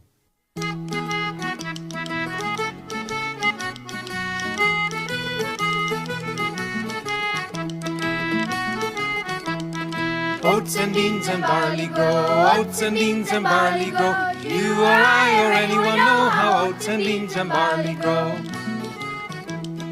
First the farmer plants the seeds, stands up tall and takes his ease, stamps his feet and claps his hands and turns around to view his land. Oats and beans and barley grow, oats and beans and barley grow. Do you or I or anyone know how oats and beans and barley grow?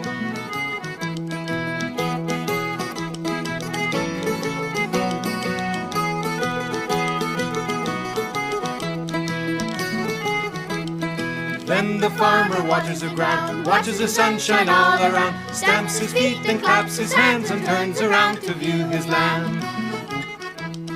Oats and beans and barley grow, oats and beans and barley grow. Do you or I or anyone know how oats and beans and barley grow?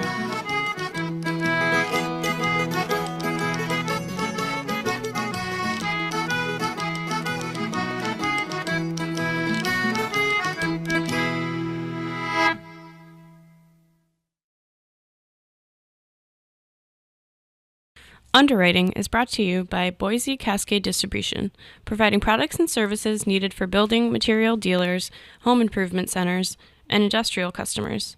They offer everything from engineered wood and plywood to Drex decking and railing, James Hardie siding, and Advantech subfloor. Located at 33 Fowler Street Extension in Westfield and on the web at bc.com, they are committed to providing quality products, great service, convenience, and value. Hi, this is Harry Rock, host of Rock on Westfield every fourth Wednesday at 8 a.m. Tune in for my view of this place I call home. Community Radio. 107.5 FM WSFD. Live from Studio 120 at Westfield Technical Academy, this is WCPC Channel 15 and 107.5 FM WSFD-LP Westfield. Good morning, Westfield. It is 7:34. You are listening to WSFD 107.5 FM on your dial. You are watching cable channel 15, WCPC. My name is Tina Gorman. I am your Wake Up Wednesday host. I'm in the studio this morning with Susanna Adams. Susanna is a volunteer with the Westfield Farmers Market.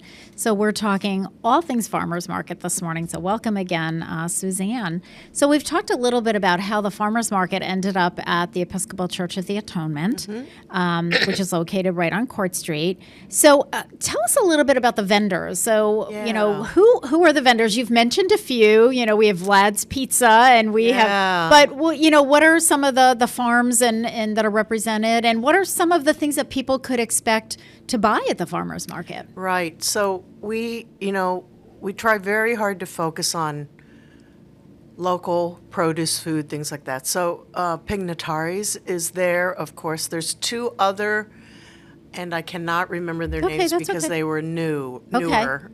I know Ray's Farm is there. Ray's Farm is not there. Oh, it's not there. They haven't come for a couple of years, mainly because they're so fiercely busy actually at their site. Their I'm own surprised farm. only because that was on this week's newsletter. Okay. So I don't know if they're coming maybe back. Maybe they're going to come back. Yeah, I don't maybe know. they're I coming haven't back. seen them since I've gone. Well, it says, I think these are the ones that are coming in because they also talked about Park Hill Orchard. So that's based in East Hampton. So I'm wondering if these are their featured vendors. So maybe they're coming back. Maybe this week will be it for them, which would be awesome. Right. West Parish orchards come once their produce comes on, peaches and apples. So I think that's important for people to understand. It's not the same vendors every week because the farms are growing different things. So it's whatever, right? Isn't that the way it works? Right. As things are in season, then they come in. So it's not necessarily that you've got, 6 farms or 10 farms or whatever it is every week. You've got some coming, some going, some new ones. Is that right? That's right. Okay. And so, there are people that come every week. Those tend to be like the textiles, the woodworking, those kinds of, because they can come every week. Sure, of course. But, the maple syrup vendors, they come when maple syrup is ready. Right. So there are part-time vendors. There are vendors that come once every 2 weeks. Okay. I mean, it's all worked out. Yeah. That's part of Lisa's job, is trying to coordinate all of that, which is interesting and difficult at times. Yeah. The other thing is the market tries not, except for the fruits and vegetables, they try not to duplicate. Like if you had somebody who came and just did blueberries, we would not want a second vendor to come to just blueberries. That's kind of the way we've done it. I don't know if that's flexed a little since Debbie was the market manager. But priority is try as much fresh food as possible. Yep. And also we have microgreens. We have the mushroom vendor, and those. So like Pignataris and one other vendor has the hip machine. I'll talk about Snap. Yeah, so I was going to say we need to talk about Snap. When we talk about Snap, I'll talk about what are how that microgreens. I'm not exactly sure. Okay, so come to the farmers market. We'll learn together. Yeah, we'll learn together. Yeah. So, I mean, that's part of it too. People can go around. They go to these vendors and they can ask the vendors questions about their produce and their products and so forth. So what happens is the vendors that have been with us, we make a priority to make sure that they have a spot on the farmers market. Yep. But then other vendors will contact us because they go through the CSA site. There's some other market sites where they look around and they see which markets they want to go to. There are a number of vendors that go to multiple farmers markets. They're on different days. Sure, right? Of course, yeah. So, and we've been told a number of times by vendors that our market is one of their favorite, partly because the volunteers help them a lot. Yes. We will at times spell someone so they can go to the bathroom. Yep. We make the space. I mean, I don't know of farmers markets that have bathroom facilities available. Yeah. We do. Right, right, which is so really we have nice. that, cooling rooms, the whole thing. Yeah. We make setup we help with setup. Yeah, you know what? I think that's key. And Yeah. because I know we host a lot of programs at the senior center. We have a lot of entertainers and so forth. We do the tax program. And it's the same thing. People say, oh, we really like this site. And I always say, well, what is it about our site that makes us different from other sites? Because we want to make sure we keep doing that. Yeah. The number one thing is always staff help or Sure. volunteer help. Sure. When you've got, if you're trying to unpack stuff and you just need some extra hands and you're there by yourself, maybe you usually have somebody who's with you and that person is away on vacation. It means a lot when you've got some extra hands and some extra help. So, and to come and spell so I can go to the, use the restroom Yes, is, that's that's right. kind of important, Sure, So sure. I think that's wonderful. It, again, as you said, Susanna, it is a great site. I mean, it's a great site for families if you have children and they have a little play area that they can, kind of do their thing over there. Now, let's talk a little bit. I know there are some questions that people ask a lot. Sure. One being, can they use their credit card or can they use a debit card or do they have to pay cash? So how does that work? They can use a credit card. What they do is they come to us. We run the credit card. Okay.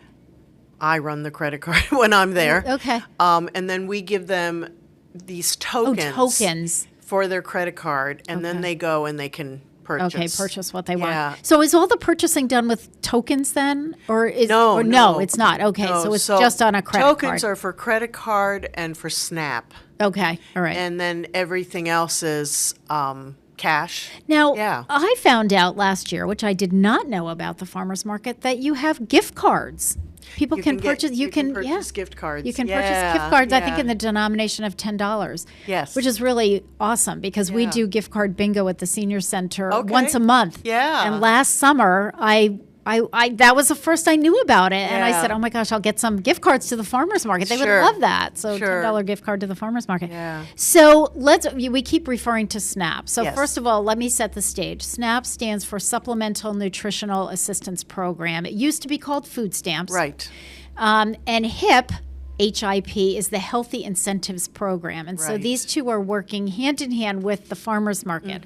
So please explain to us as easily as you can how, because we do have a lot of our seniors and a lot of them watch the program and they do have a SNAP card. Sure. How can they use their SNAP benefits at the farmers market? So they come up to me. If I'm there. You're in a separate tent. I'm in a right? tent sitting next to Lisa Salodi, the market manager. Okay. And so they come up to me, and the first thing I do when they said, "Oh, I want to use SNAP and I'm not sure how to do it," I explain about HIP.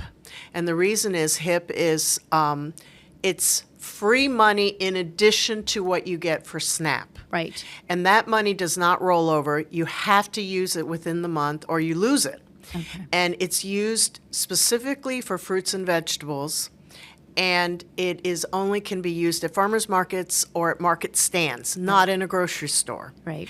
And I would say a third of SNAP people don't know either they don't know what HIP is, or they don't know that they have it, or they're like, I know I have it. Or they don't know how to use it. Or they don't know how to use it. And I mean, it's a considerable amount of money, $40, $60 a month, depending on how big your unit is, your family unit. And so I tell them that first, and I said, before you get any tokens, do SNAP first. I mean, do HIP first. Do HIP first. So HIP, again, it's HIP. It stands for Healthy Incentive Program.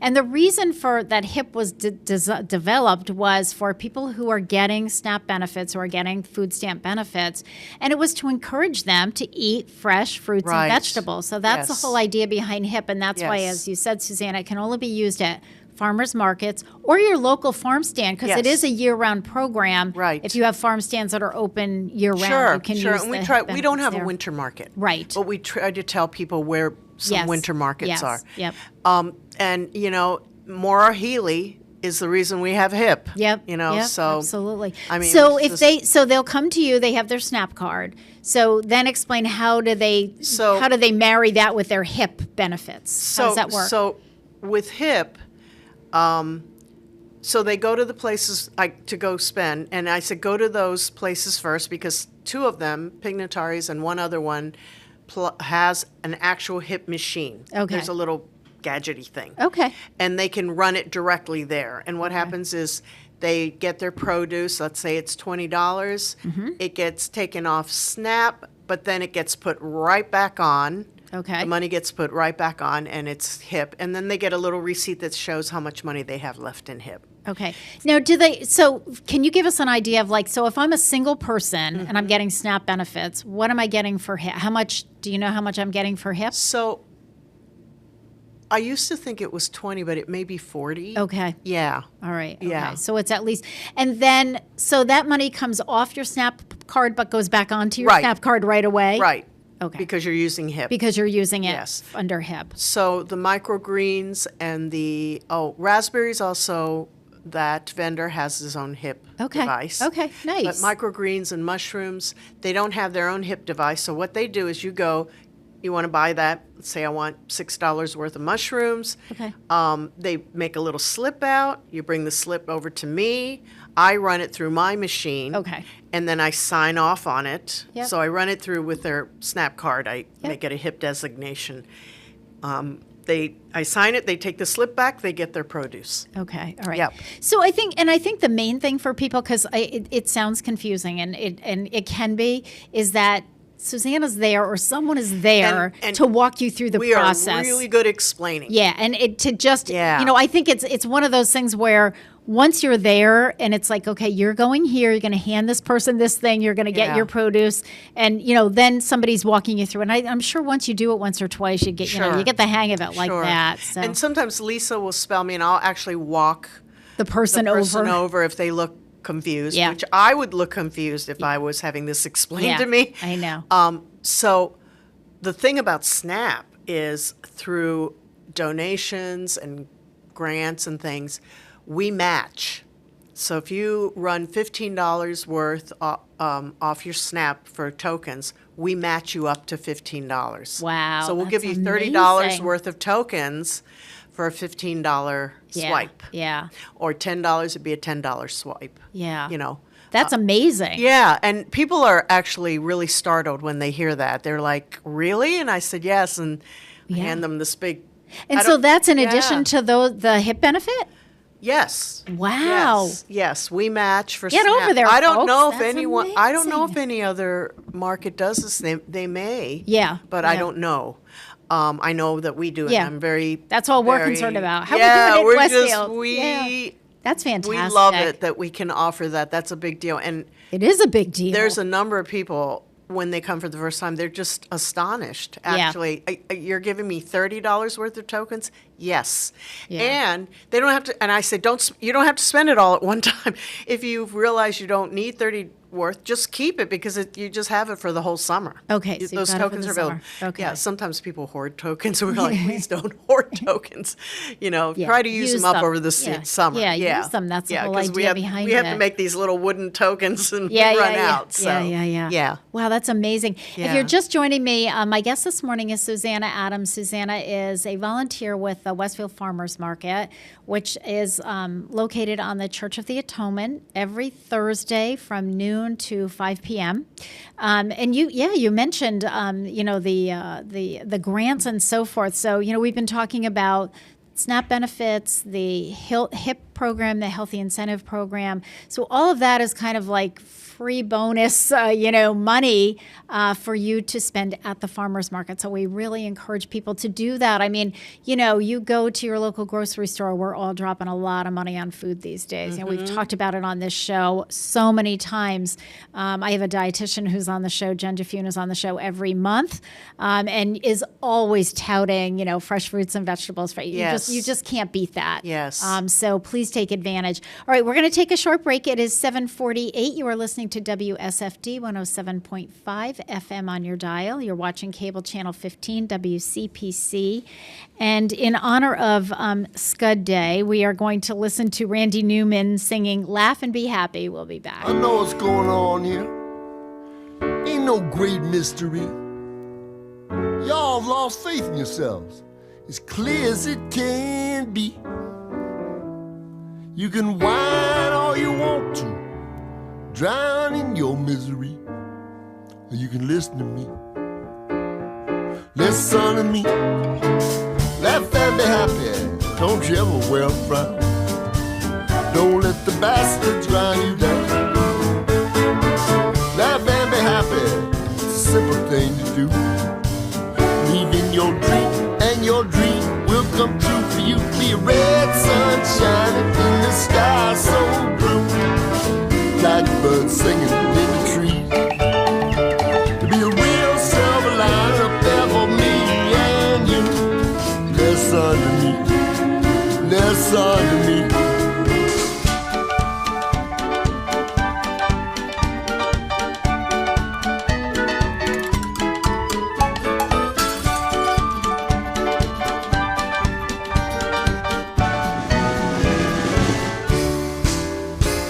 Now the country that we're living in, to be the good USA. That's right. It's never been about keeping you out.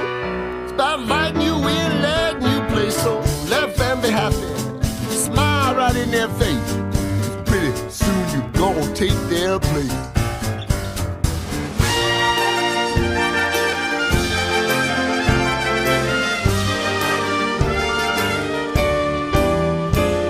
Come and whack, whack, whacking like old man trouble, whacking on their front door. Wanna send you packing on the double. You ain't going away no more.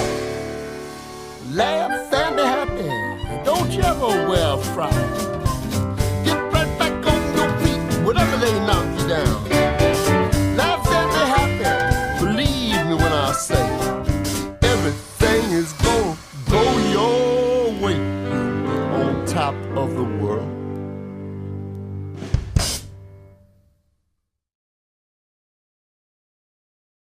Underwriting is brought to you by Boise Cascade Distribution, providing products and services needed for building material dealers, home improvement centers, and industrial customers. They offer everything from engineered wood and plywood to Drex decking and railing, James Hardie siding, and Advantech subfloor. Located at 33 Fowler Street Extension in Westfield and on the web at bc.com, they are committed to providing quality products, great service, convenience, and value. Hi, this is Harry Rock, host of Rock on Westfield every fourth Wednesday at 8 a.m. Tune in for my view of this place I call home. Community Radio. 107.5 FM WSFD. Live from Studio 120 at Westfield Technical Academy, this is WCPC Channel 15 and 107.5 FM WSFD-LP Westfield. Good morning, Westfield. It is 7:51. You are listening to WSFD 107.5 FM on your dial. You are watching cable channel 15, WCPC. My name is Tina Gorman. I am your Wake Up Wednesday host, and I'm in the studio this morning with Susanna Adams. Susanna is a retired counselor from Westfield State University now, but started when it was back in the day when it was Westfield State College, but is now a volunteer with the Westfield Farmers Market. And so, Susan, before we get into, I want to talk about the POP program because that's yet another program.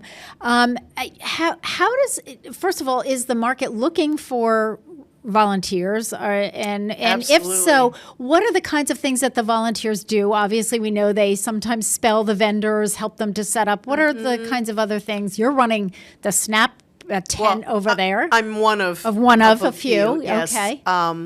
Their volunteers are really needed for setup and takedown. Okay. Which is all the tents. Yep. Okay. Do the vendors bring their own tents, or I think they bring their own tents. Okay, I wasn't sure about that. But the setup is help. Yeah, they help with all of absolutely. that. Absolutely, you need more hands. And that's where we have critical need. Okay. Basically, good to know. Yeah. The takedown. Basically, it's my husband and one other person who's doing all the takedown, which is hard to do. Yep. We often have volunteers from the National Honor Society who are doing their community projects, so they'll come and. They're wonderful, the high school students. Yeah. And then, there'll be other kinds of volunteers that will help with that. But, that's the less glamorous part of doing volunteer work is the messy stuff. Yeah, right. Especially in the heat. We have greeters. We have a person who does the Pop Club tent. Okay. And I'll explain that. Yep, we're going to talk about that. Okay. What else? just all kinds of things. And there is a way to, if you want to volunteer for the farmers market, if you go onto their website, you've got a great website. I mean, everything's there. So there's a little thing that says if you want to volunteer, and you can contact them and let them know what your availability is and so forth. There's a number of members of our church that volunteer, but we have equal number or more that are not members of our church at all, just are in the community and want to help. And we are always looking for volunteers, so please, please. Yes. Pete Coles and I have been doing this show together for 13 years now, I think.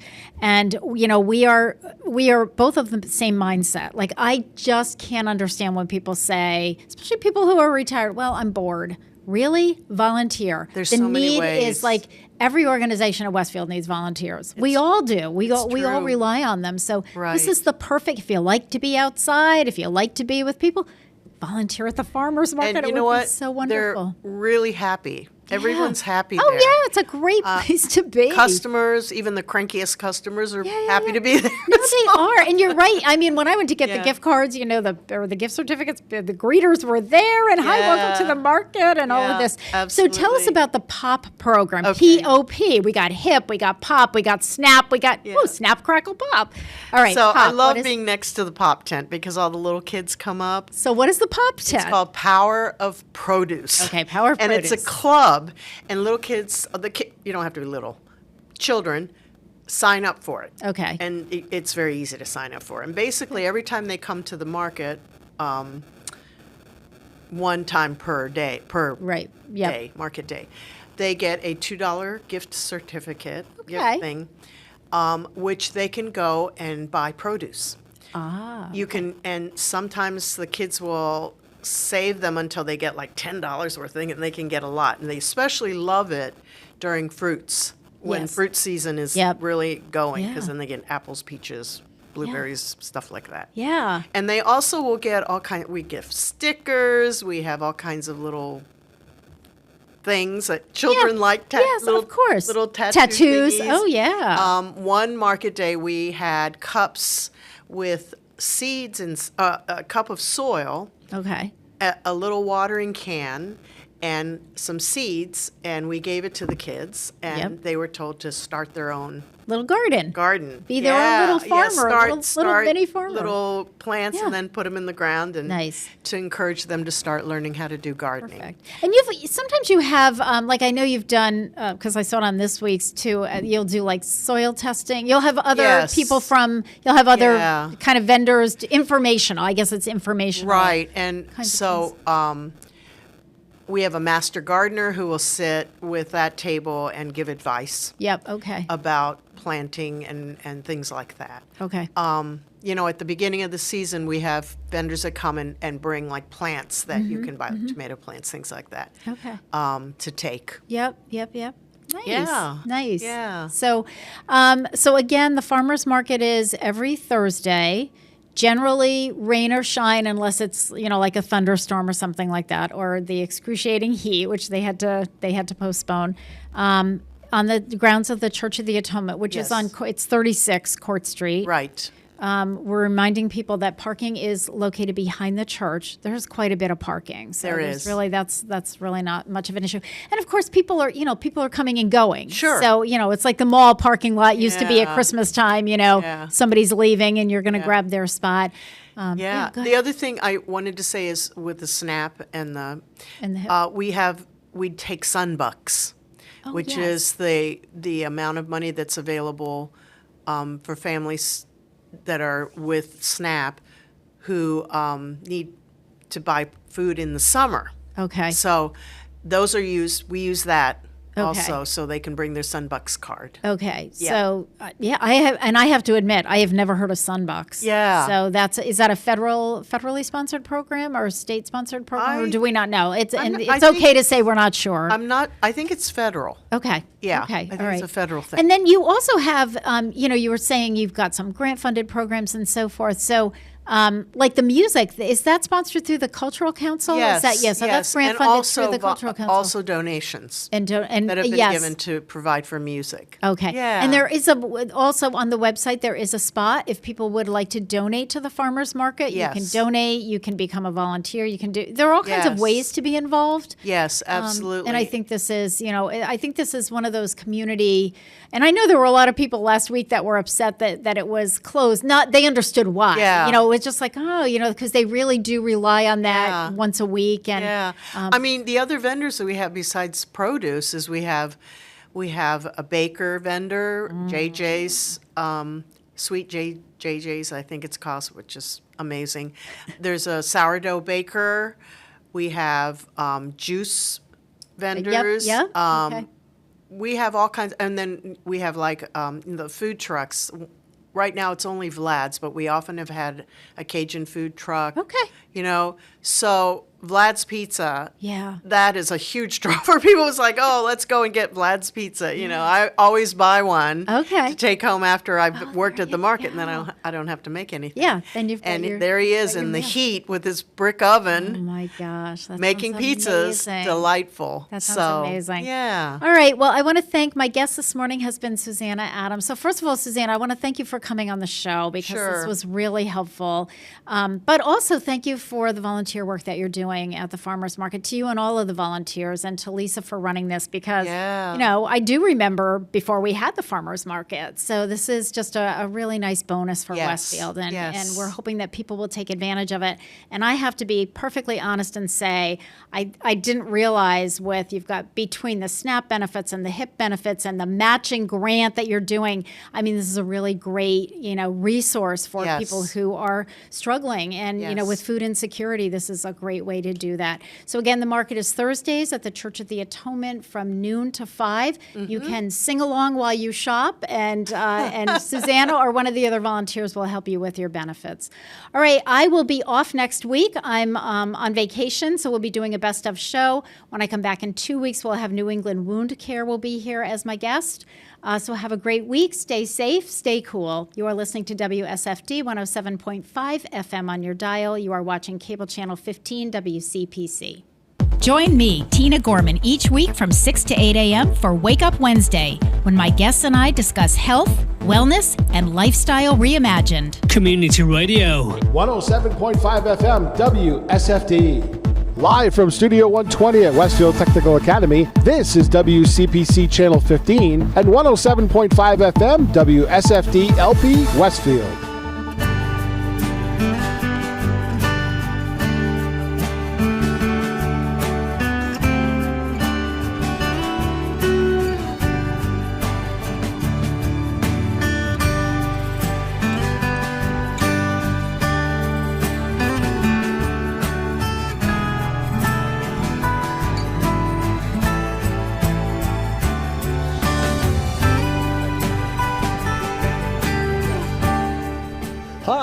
Harry Rock with WCPC Westfield Cable Channel 15, and happy 4th of July 2026, everyone.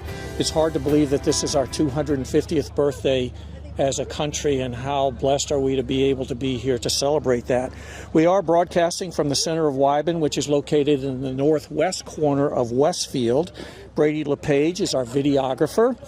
And I want to point out that Westfield was founded on June 19th, 1669. So that means that Westfield is actually 107 years older than our country, because the country was established, obviously, on this day, July 4th, 1776. And we were for 107 years, we were actually under British rule, which was really interesting. Wyben was established in 1669 as part of our community of Westfield. And this tight-knit farming community claims to have a population of approximately 150 people. But who's counting? We may be up a few, we may be down a few, but that's what makes Wyben so special. There are 3 identifying characteristics that really make Wyben Wyben.